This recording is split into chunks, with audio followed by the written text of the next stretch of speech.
A boca é um órgão com diferentes funções, tanto biológicas como a digestão, como também por funções sociais.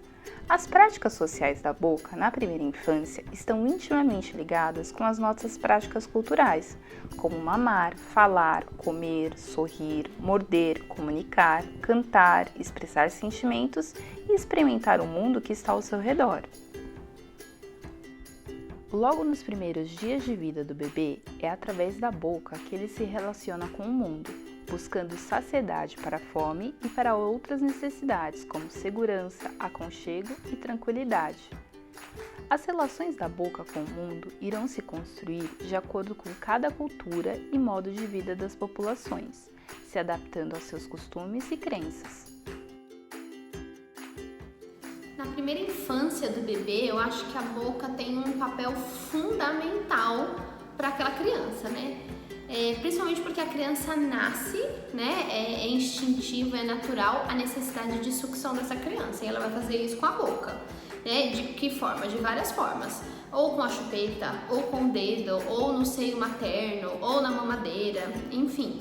Ela nasce com essa necessidade. Dentro do útero ela já chupava o dedo da mão, o dedo do pé, enfim, ela já tinha essa necessidade de sucção. Então a boca, depois que essa criança nasce, tem um papel fundamental para acalmar essa criança.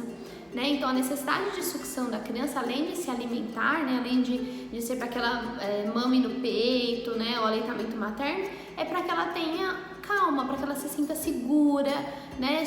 Passa essa segurança para a criança. Então, mas a boca não é só alimentação, não é só isso que a gente utiliza, né? A gente também utiliza a boca para expressar sensações, sentimentos, frustrações. Então a criança, desde quando ela nasce, ela vai lá depois dar um sorriso social, em reconhecimento aos pais, aos familiares, às pessoas que estão ali próximas. Ela chora manifestando suas angústias, né? Sua dor, né? Também vai fazer a lalação, reconhecendo a própria voz, aquele som que ela emana, né?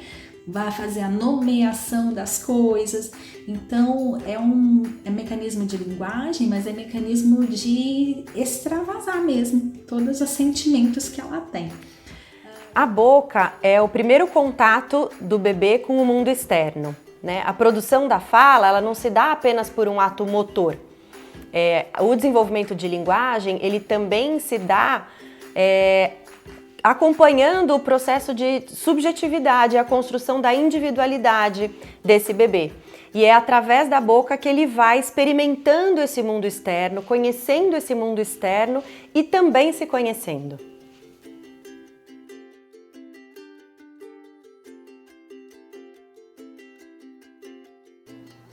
A boca na primeira infância, né? Eu costumo dizer que a gente precisa cuidar muito dessa boca, porque esta boca é como a criança vai se relacionar com o mundo, né? Então ela vai se relacionar com a mãe, porque ela vai fazer a sucção do leite materno. Acho que a coisa mais importante é esta.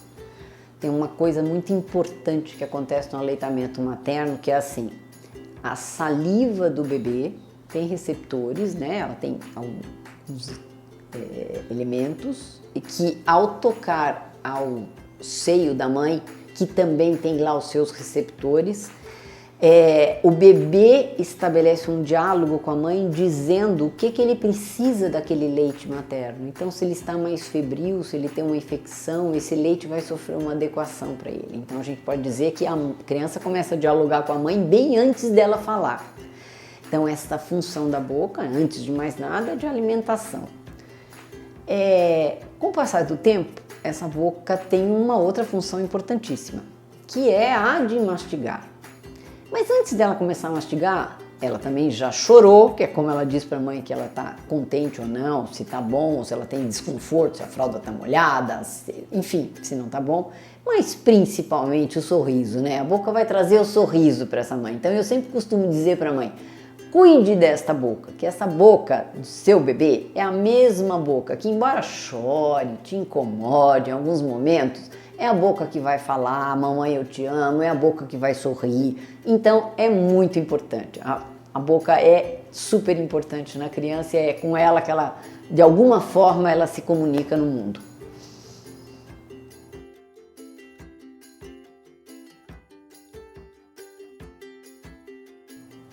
Bem, muita gente questiona a nós pediatras, odontopediatras e até os pediatras também, quais são os sintomas mais comuns da dentição, né? Primeiro, a criança baba muito porque ela tem um certo desconforto, ela coloca tudo na boca, né? Nessa altura, com 6, 7 meses, ela já tem a possibilidade de segurar um brinquedo, alguma coisa, então ela leva a mãozinha na boca, leva o brinquedo à boca, ela coça, ela chega a enfiar às vezes a mão inteira dentro da boca, porque coça mesmo.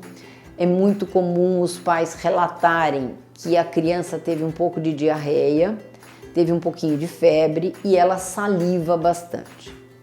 É preciso que se faça uma avaliação correta desta febre e desta diarreia se a criança não está com alguma virose. Não necessariamente esses sintomas estão ligados à erupção dentária.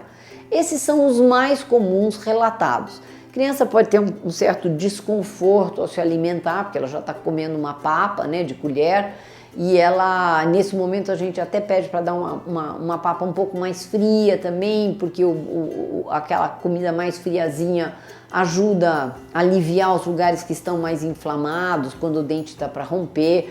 E ela fica um pouquinho inapetente, tem um pouquinho de desconforto, sim, isso é verdade, tá? Mas esses são os sinais mais relatados pelos pais, de uma maneira geral. Sequência de nascimento da primeira dentição. A partir dos 6 meses de idade, começam a nascer os primeiros dentinhos. Os primeiros são os incisivos centrais inferiores, seguidos dos incisivos centrais superiores. Depois, os incisivos laterais superiores. Depois, os incisivos laterais inferiores. Depois, os primeiros molares descidos. Em seguida, os caninos. E, por fim, os segundos molares descidos. Até os 36 meses, a dentição decídua deverá estar completa, com 20 dentes ao todo.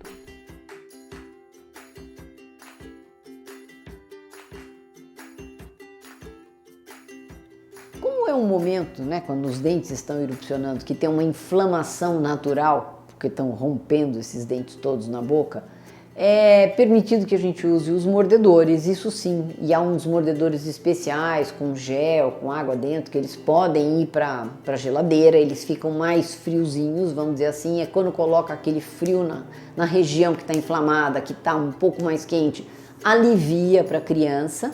Isso é importante, mas nós também podemos fazer uso de uma coisa muito interessante nesse momento e até estimular para romper esses dentes. Eu posso usar, por exemplo, palitos de cenoura, palitos de pepino, uma meia banda de laranja descascada ou a fruta da época que a criança, desde que essa criança consiga segurar, veja bem, né? Que ela consiga ir mordendo aquilo. Além do sabor novo que ela está experimentando, como aquilo tá mais geladinho, também ajuda a romper e a aliviar o desconforto daquele momento. Isso é permitido que se faça, né? Isso tudo cru, né? A gente está falando de coisa crua. Por exemplo, o talo da couve. Eu posso cortar o talo, tirar aqueles fiapos e a criança ficar mastigando aquele palitinho ali. Ela está experimentando um sabor novo, ela está sentindo uma textura diferente e para o desenvolvimento da mastigação, lá na frente a gente vai ver que é muito importante trabalharmos com texturas diferentes nos alimentos, para que a boca seja bem treinada e bem, bem estimulada para a mastigação. Antigamente, muitos pais não reconheciam a importância da primeira dentição e comentavam: "Ah, não tem problema, é só dente de leite, depois vai cair e não precisa se preocupar." Mas não é bem assim. Vamos entender por que é tão importante cuidar dos dentes de leite. Os dentes de leite, assim como os dentes permanentes, se forem atacados pela cárie, podem trazer muita dor. E se a dor já é difícil para um adulto, imaginem para as crianças. Além da dor, os dentes atacados pela cárie podem se tornar focos de infecção. E essas infecções podem se disseminar para outras partes do organismo pela corrente sanguínea, como o coração, cérebro, assim como outros órgãos. Problemas bucais causam grande impacto na qualidade de vida da criança e até mesmo da família. Entre eles, podemos citar a dificuldade de mastigação, a dor de dente constante, a perda de peso, a dificuldade para dormir, a irritabilidade, o choro e até mesmo a redução do rendimento escolar. A perda dos dentes de leite antes do tempo pode trazer prejuízos para a pronúncia de determinadas palavras, podendo prejudicar o desenvolvimento da fala e até mesmo trazer prejuízos para a alfabetização. Por que da dentição de leite ser tão importante? Porque ela prepara também o terreno para os dentes permanentes. A raiz dos dentes de leite, e elas existem, elas servem de guia de erupção do dente permanente.